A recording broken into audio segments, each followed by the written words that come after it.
Hello साथी, मैं Gaurav Kumar smart study with गौरव में आपका हार्दिक स्वागत करता हूं। जैसा कि आपको पीछे बोर्ड पे दिखाई दे रहा होगा टॉपिक बच्चे कि आज हमारा रीजनिंग का एक टॉपिक है।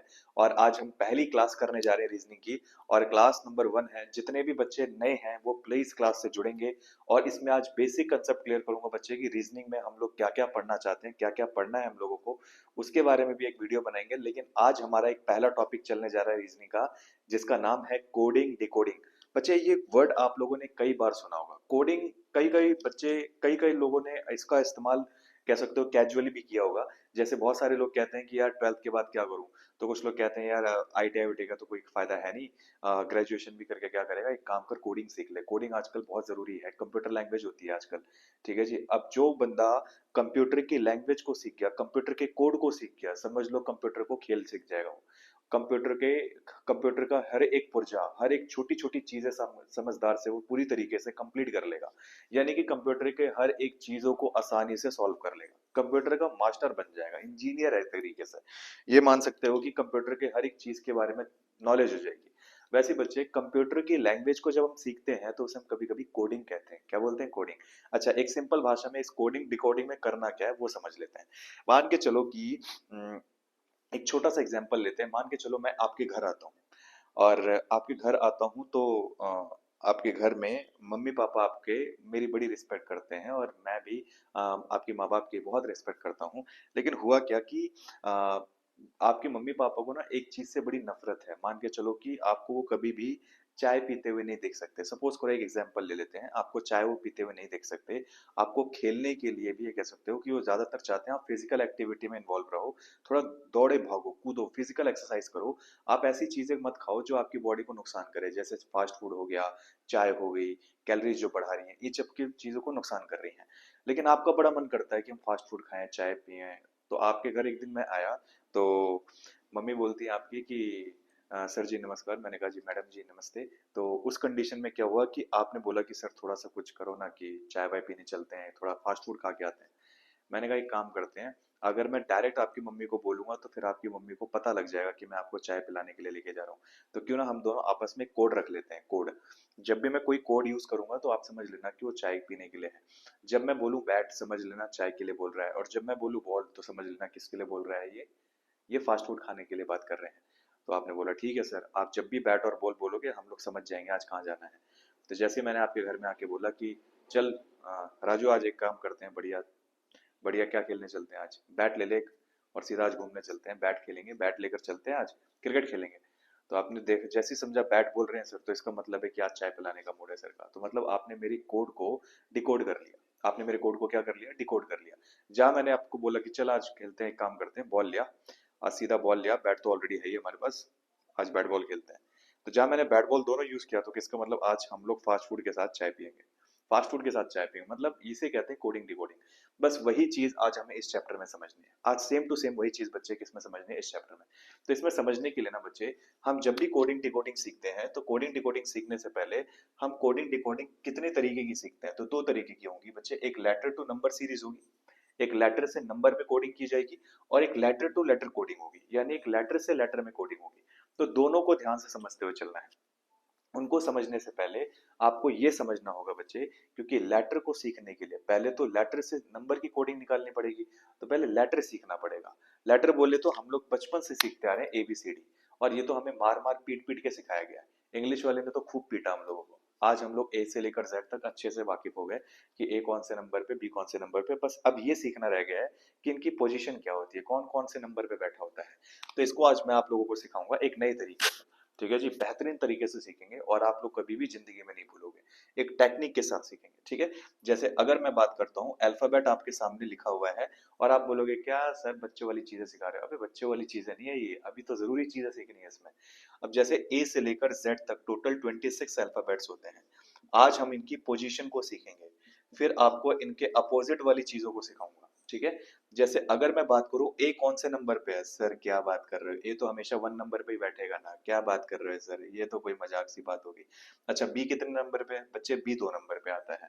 और स्टार्टिंग के जो ABCD लेटर्स हैं, ये स्टार्टिंग के हमें रटे हुए हैं कि A 1 पर है, 2 3, 2 आपका B आपका 2 पर है, C क्या आपका 3 पर है, और D आपका कितने पर है? 4 पर है। ये तो बचपन से हटवाया गया है कि बच्चे एबीसीडी घर से याद करके आना, एबीसीडी घर के से याद करके आना। तो ए का मतलब ए 1 पर, बी मतलब 2 पर, सी मतलब 3 पर और डी मतलब 4 पर। अब मामला यहां से शुरू होता है ई से। ई को याद करने के लिए एक ट्रिक याद रखो, इचौटी। क्या याद रखोगे? इचौटी।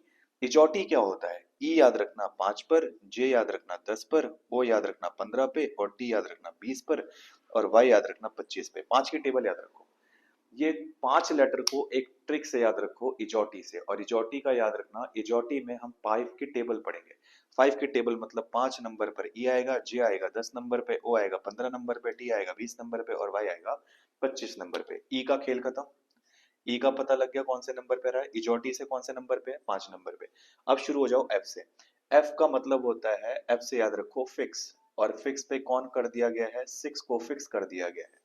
6 को क्या कर दिया गया है? फिक्स कर दिया गया है। तो यानी कि एफ किस नंबर पर है भाई? 6 नंबर पर है। यानी एफ की पोजीशन फिक्स हो गई है किस पर? 6 पर। एफ की पोजीशन किस पे फिक्स हो गई है? 6 पे फिक्स हो गई है। जी का हो गया, याद रखो। जी को देखो, जी के अंदर, जी कितना होशियार है। जी कहता है कि अगर, भाई साहब पहेली पूछ रहे हैं हमसे, कहते हैं कि अगर तुम्हारे में दिमाग है तो मेरी शक्ल में ही मेरी पोजीशन छुपी है, बस पहचानने की देरी है। तो क्या हमने ढूंढी भाई, इसकी शक्ल में कहाँ पोजीशन छुपी है? तो ये नजर आ गई पोजीशन, ये रही 7 पोजीशन। यानी जी किस पर है? 7 पर है। जी अपनी पोजीशन कौन से नंबर पर रिवील कर रहा है? 7 पर। एच कहता है कि मेरा भी कुछ ऐसा ही हाल है जैसे जी का हाल है। जी ने मेरा ही एक तरीके से जीना मिलना दुश्वार कर रखा है। जो जी की पोजीशन है वैसी ही मेरी पोजीशन है, बस ऊपर नीचे से घुमा दो मेरे को, मैं अपनी पोजीशन बता दूंगा। तो भाई ऊपर नीचे से घुमाया तो भाई साहब 8 जैसे दिखाई दिए। कैसे? 8 जैसे। तो यहाँ से एक और चीज पता लग गई, एच कौन सी पोजीशन पर है? 8 पोजीशन पर। आई कहता है, जैसे ही बोला ना एच 8 पर है, तो आई कहता है आई नो, मुझे पता है तुम 8 पर हो। आई नो कहता है। आई क्या कहता है? कहता है आई नो, मुझे पता है तुम कौन सी पोजीशन पे 8 हो। तो आई के साथ क्या लग रहा है? नो लग रहा है। तो आई कौन सी पोजीशन पे? आई नो पर है। ठीक है। आई किस पे है? नो। तो आई बोलता है मुझे तो पहले से ही पता था तुम 8 पे बैठे हो।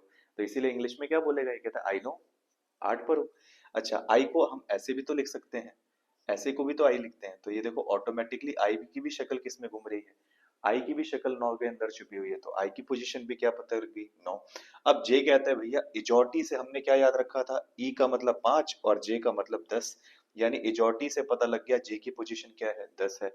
इसको तो याद करने की जरूरत नहीं है। अब भैया के आ गया।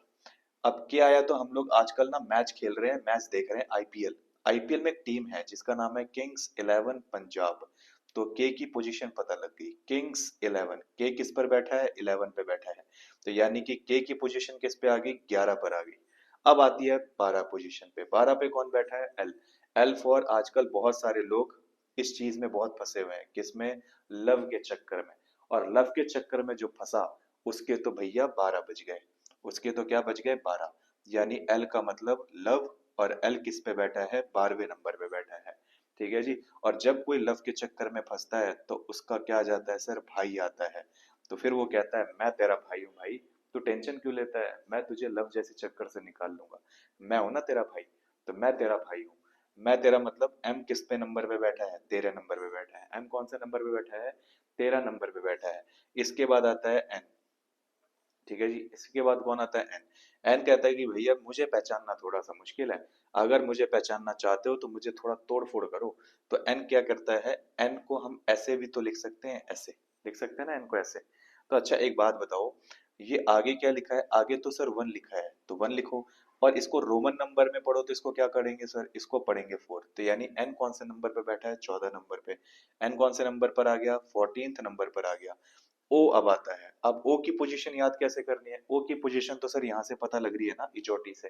तो ओ कौन से नंबर पर बैठा है? 15 नंबर पे बैठा है। ठीक है जी। पी ओ, ओ किस पे बैठा है बच्चे? 15 पे बैठा है। इसके बाद इसकी आवाज निकली, प्रिंस। प्रिंस कहता है भैया मैं तो अभी 16 साल का हुआ हूँ, अभी तो मैं टीनेजर हूँ। प्रिंस कहता है मैं तो 16 साल के हूँ, मैं तो 16 साल का हूँ। उतने में क्वीन बोली अरे तुम 16 के हो, मैं तो 17 की हूँ। क्वीन बोली मैं तो 17 की हूँ। प्रिंस बोला मैं 16 का हूँ। क्वीन बोली मैं 17 की हूँ। उसके बाद आर आता है। आर की पोजीशन भी देखो, थोड़ी सी घुमा दो ऐसे, तो ये घूमता घूमता थोड़ा सा 8 बना लेगा। अब सर ये 8 पे बैठ जाएगा तो फिर एच कहाँ बैठेगा? तो इसीलिए तो एक और 8 है जिसके आगे 1 लग रहा है। यानी ये वो 8 है जिसके आगे 1 लग रहा है, यानी ये 18वें नंबर पे बैठा है। आर किस पे बैठा है? 18वें नंबर पे। एस कहता है मुझे भी थोड़ा सा घुमा दोगे ना तो मैं भी एक 9 जैसी दिखाई दूंगी। कहता है भैया 9 पे तो ऑलरेडी आई बैठा हुआ है, आई नो, आई नो पे बैठा हुआ है, तो तुम कैसे बैठ जाओगे? तो कहता है दूसरा 9 भी तो आता होगा किसी एक के आगे, तो मुझे 19 पे रख दो बस, बात खत्म। यानी एस की पोजीशन क्या होगी सर? 19 नंबर पे बैठता है। अब टी कहता है भैया मेरे नाम से तो मैच चलता है, जिसे हम T20 कहते हैं। मेरे नाम से तो क्या चलता है? मैच चलता है, T20 वर्ल्ड कप। तो T20 वर्ल्ड कप याद रखो। यू से क्या याद रखोगे सर? यू। अब यू की पोजीशन बड़ी डिफिकल्ट है। अब यू को अगर आप कभी गौर से देखोगे तो यू को हम लोग कभी कभी ऐसे भी लिख देते हैं। बन गया ना यू। अब इसमें पूछता है कितने डंडे खड़े, तो बच्चे दो डंडे खड़े। कितने डंडे लेटे हैं सर? एक डंडा लेटा है, बन गया 21। यानी यू कहता है आई एम ऑलवेज ऑन 21। ठीक है जी। यू कहता है बस ऑलवेज ऑन 21, हम हमेशा 21 पे ही रहते हैं। ठीक है जी। यू हमेशा किस पे रहता है? 21 पे। उतने में कहता है जी वीर है तो मेरा वीर। वीर मतलब वीर है तो मेरा वीर। वीर मतलब भाई। और भाई को कैसे लिखते हैं? भाई। ठीक है जी, भाई को कैसे लिखते हैं? भाई। तो वीर मेरा भाई है तू, भाई। ठीक है जी। अब डब्लू को घुमा दो उल्टा, तो ये थोड़ा 3 जैसा दिखेगा। अब 3 पे तो सी बैठा है, दूसरे 3 पर 13 बैठा है, तो बचा कौन सा? 23। 23 पे कौन आ गया? डब्लू। एक्स की बात करोगे तो एक्स को अगर हम ऐसे करें, ऐसे, कितने डंडे आ गए सर? एक ऐसे, एक ऐसे। सर वो तो गए कितने डंडे सर? हो कितने गए? एक डंडा, दो डंडा, तीन, और ये चार, चार डंडे। और अगर पूछा जाए ये लंबे लंबे डंडे कितने हैं सर? ये दो हैं। तो ये कितने नंबर पर? 24 नंबर पे। कितने नंबर पे? 24 नंबर पे। ये कितने नंबर पे? 24 नंबर पे। वाई, वाई, वाई कितने नंबर पर सर? वाई तो पता ही है सबको। आप तो इजोटी से ही याद रख सकते हो। वाई की पोजीशन आपको अच्छे से ही पता है, कौन से नंबर पे इजोटी से? 25 नंबर पे। जेड कहता है भैया मैं क्यों पीछे हटूं, मैं आ गया 26 नंबर पे। सबसे आखिरी तो मुझे फेंक रखा है, तो मैं आ गया किस पे? 26 नंबर पे। तो अल्फाबेट की पोजीशन तो सबको याद हो गई होगी, कौन कौन से किस नंबर पर आ रहा है। अब कभी कभी एग्जामिनर बहुत चालाक होता है, कहता है अब इनका अपोजिट बता दो, अपोजिट बता दो। तो अपोजिट से भी क्वेश्चन पूछ लेता है। तो याद रखना अपोजिट को एक और तरीके से निकाल सकते हो। अगर किसी का भी अपोजिट निकालना है, जैसे ए का अपोजिट निकालना है कि ए का अपोजिट क्या होगा, तो आप बोलेंगे सर ए का अपोजिट जेड होगा। आपको कैसे पता सर ए का अपोजिट जेड होगा? याद रखना अपोजिट लेटर का सम हमेशा 27 होना चाहिए। कितना? 27। जैसे ए कौन से नंबर पर है? 1 नंबर पर है, और जेड कितने नंबर पे है? 26 नंबर पे है। दोनों का सम कितना होना चाहिए? 27। अगर 27 आ रहा है, समझ जाओ उसका अपोजिट है। जैसे बी और वाई, बी आता है कितने नंबर पे? 2 नंबर पे। और वाई कितने नंबर पर आता है बच्चे? 25 नंबर पे। दोनों का अपोजिट सम करो, ऐड करो, कितना आ गया? 27। 27 ऐड करने से आना चाहिए, समझ जाओ वो उसका क्या होगा? अपोजिट होगा। अगर 27 नहीं आ रहा है, समझ जाओ आपने अपोजिट गलत चुन रखा है फिर। ठीक है जी। तो जैसे ए से जेड का निकालना है, तो ए का अपोजिट हमेशा कौन होगा? जेड। सर ये तो शुरू से सिखाया गया है, घर से ए टू जेड तक की क्या सीख कर आना? एबीसीडी सीख कर आना। घर से ए टू से जेड तक की क्या सीख के आना बच्चे? एबीसीडी सीख कर आना। ये तो बचपन से हमें सिखाया गया है कि घर से क्या सीख कर आना? एबीसीडी सीख कर आना, ए से लेकर जेड तक। उसके बाद एक और चीज बताई गई है, जब भी हम किसी के घर से बाहर जाते हैं तो हम क्या करके जाते हैं? Bye bye, bye bye. तो बी का हमेशा अपोजिट क्या होगा बच्चे? वाई होगा। अच्छा, छोटे बच्चों को पसंद है क्या है? छोटे बच्चों को पसंद है क्रैक्स। क्या पसंद है? क्रैक्स। यानी सी का हमेशा अपोजिट क्या होगा? एक्स होगा, यानी कि क्रैक्स होगा। सुबह सुबह उठा तो जैसे ही बाहर खोलकर बाहर देखा तो देखा कि दूध वाला आया है। कौन आया है? दूध वाला आया है। कौन आया है? दूध वाला आया है। यानी कि डी का अपोजिट क्या होगा? डब्लू होगा। कुछ लोग इसे दिल्ली वाली से याद रखते हैं, दिल्ली वाली। ठीक है जी, दिल्ली वाली से याद रखना है। ईवी का मतलब क्या होता है? आजकल बहुत सारी नई गाड़ियां जो चल रही हैं उसके लिए क्या खरीद रहे हैं बच्चे? सब इलेक्ट्रिक व्हीकल खरीद रहे हैं। ई का अपोजिट क्या होगा? ईवी, यानी इलेक्ट्रिक व्हीकल खरीद रहे हैं सब। अच्छा, अब गर्मियां बढ़ रही है, उफ, बहुत तगड़ी गर्मी हो रही है। तो यानी एफ का अपोजिट क्या होगा? यू, या यू का अपोजिट क्या होगा? एफ, यानी कि उफ हो जाएगा। उफ, बहुत गर्मियां बढ़ रही हैं भैया, बहुत ज्यादा गर्मियां हो रही हैं। ठीक है जी। अब जब भी मैं कभी दिल्ली जाता हूँ तो ज्यादातर कौन सी रोड पकड़ के जाता हूँ? जीटी रोड पकड़ के जाता हूँ। तो जी का अपोजिट क्या होगा? टी होगा। तो इसी को याद रखो, जीटी रोड। अब जीटी रोड की बात छिड़ी गई है तो पूरा नाम क्या है? ग्रैंड ट्रंक रोड कहते हैं। किसने बनवाई बच्चे ग्रैंड ट्रंक रोड? तो बोलना सर ये बनवाई थी शेरशाह सूरी ने, जिसका पहले नाम था सड़क ए आजम। सड़क ए आजम बोलते थे इसको, सड़क ए आजम बोलते थे। ठीक है जी। चलिए बहुत बढ़िया।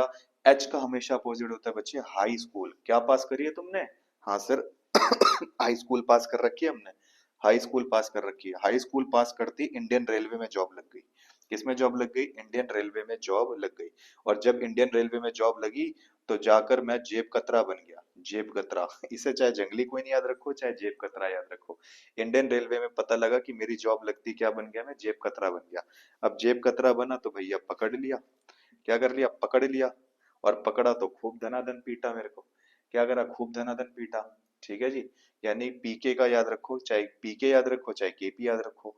तो केपी याद रखोगे तो याद रखना पीके भी हो सकता है, और इसी को हम किंग्स 11 पंजाब भी बोलते हैं। पीकर पकड़ भी लिया, पीकड़ यानी पकड़ लिया, पकड़ लिया। ठीक है जी। पकड़ लिया तो लो दबा के पीटा भैया। दबा के पीटा, लो खूब मारा, ले मार, मार पीटे इसको खींच के।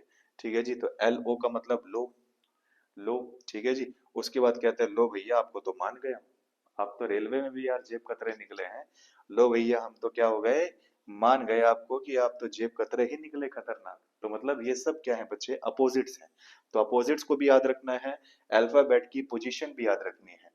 जब दोनों याद हो जाएंगे तब हम लोग क्या शुरू करेंगे, इससे जुड़े क्वेश्चंस मिलेंगे आपको। इससे जुड़े क्या मिलेंगे? क्वेश्चंस। ठीक है जी। तो दोनों को ध्यान में रखना है। पहले तो आपको क्या ध्यान में रखना है? अल्फाबेटिक सीरीज याद रखनी है। अल्फाबेटिक सीरीज के बाद उसका अपोजिट ध्यान में रखना है बच्चे। और फिर उससे जुड़े हम क्वेश्चन ट्राई करते हैं। चलो एक क्वेश्चन आपको देकर देखते हैं, और क्वेश्चन क्या है उसके सामने आंसर भी आपको देखना पड़ेगा। ठीक है जी। क्वेश्चन के साथ आपको क्या निकालना पड़ेगा? आंसर भी निकालना पड़ेगा। आज अब देखते हैं। आपके सामने बच्चे क्वेश्चन दिख रहा होगा सभी को। इस क्वेश्चन के सामने देखो आपको क्या नजर आ रहा है।